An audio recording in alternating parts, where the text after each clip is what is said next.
অন্যের সম্পদ গ্রাস করা এইটা কেমন কাজ, এবং যদি কেউ অন্যের সম্পদ গ্রাস করে তাহলে তার শাস্তিটা কি?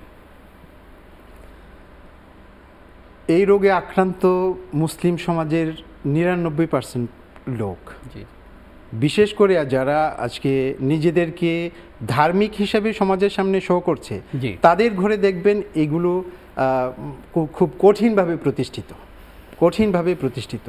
হাজি, গাজী, আলেম, ওলামা, আমি সবার প্রতি শ্রদ্ধা রেখে বলতেছি 99% লোক ইসলামী যে আপনার ত্যায্য সম্পত্তি বন্টনের যে নীতি রয়েছে, للرجال نصيب مما ترك الوالدان والأقربون وللنساء نصيب مما ترك الوالدان والأقربون مما قل منه أو كثر। এখান থেকে আন্দোলন শুরু হয়েছে ত্যায্য সম্পত্তি বন্টনের। এরপরে কে কত পাবে সেটা বলতে গিয়ে আল্লাহ শুরু করেছেন ইউসিকুমুল্লাহু ফি আওলাদিকুম লিযযাকারি মিসলু হাযযিল উনসায়াইন। তো আল্লাহ তাআলার যে বন্টন নীতি আছে এটাকে ইসলামের কোনো পার্টই মনে করা হচ্ছে না। তো যে আল্লাহর হুকুমে আপনি নামাজ পড়ছেন, যে আল্লাহর হুকুমে আপনি হজ করছেন, যে আল্লাহর হুকুমে যাকাত দিচ্ছেন, যে আল্লাহর হুকুমে সিয়াম সাধনা করছেন, যে আল্লাহকে সন্তুষ্ট করার জন্য আজকে সারা রাত্রি আপনি ইবাদত করার জন্য প্রস্তুতি নিয়েছেন, সেই আল্লাহ যখনই কোটি কোটি টাকা বন্টনের যখন কোনো নীতিমালা দেন, সেই নীতিমালাকে কেউই গ্রহণ করতে রাজি না। অনেক বোনদেরকে ঠকায় অনেকে। এখানে আমরা জানি বোনদেরকে ঠকায়। একটা সময় গেছে যে নারী এই ক্ষেত্রে অনেক ঠকেছে, অনেক নির্যাতিত হয়েছে। এর উল্টাটাও এখন শুদ্ধ হতে চলেছে যে নারীরা এখন পুরুষদেরকে ঠকায়। অলরেডি বিভিন্ন জায়গায় এটা প্রতিষ্ঠিত হয়ে গেছে।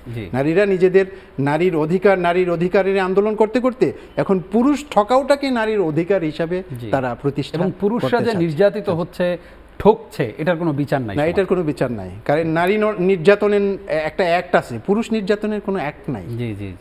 তো এখানে আপনার এই যে সম্পদ বন্টনের যে নীতিটা, এটা আমার মনে হয় এই নিয়ে আপনার সিরিয়াল খুতবা হওয়া প্রয়োজন।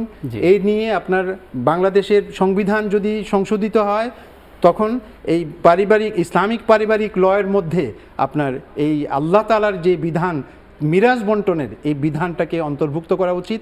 অন্যথায় ঘরে ঘরে জুলুম প্রতিষ্ঠিত হয়ে থাকবে, ঘরে ঘরে অন্যায় প্রতিষ্ঠিত হয়ে থাকবে। ইবাদত করবে মানুষ, ইবাদত কবুল হবে না। মানুষ হজ করবে, হজ কবুল হবে না। জাকাত দিবে, জাকাত কবুল হবে না, কারণ তাদের গোড়ার মধ্যে হয়ে থাকবে সবকিছুই হারাম।